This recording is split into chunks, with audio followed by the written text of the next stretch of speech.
Проектот Алказар, вреден половина милиарда евра, ќе започне да се реализира напролет.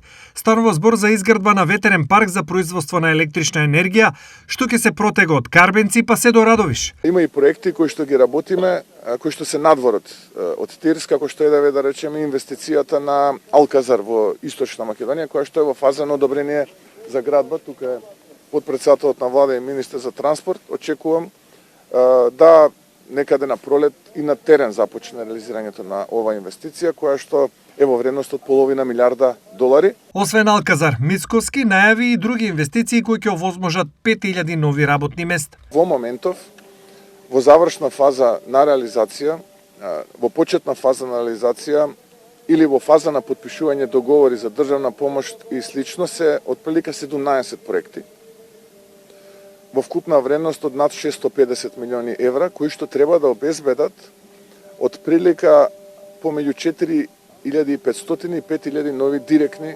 работни места и очекувам оваа година најголемиот дел од овие проекти да бидат отпочнати со производство.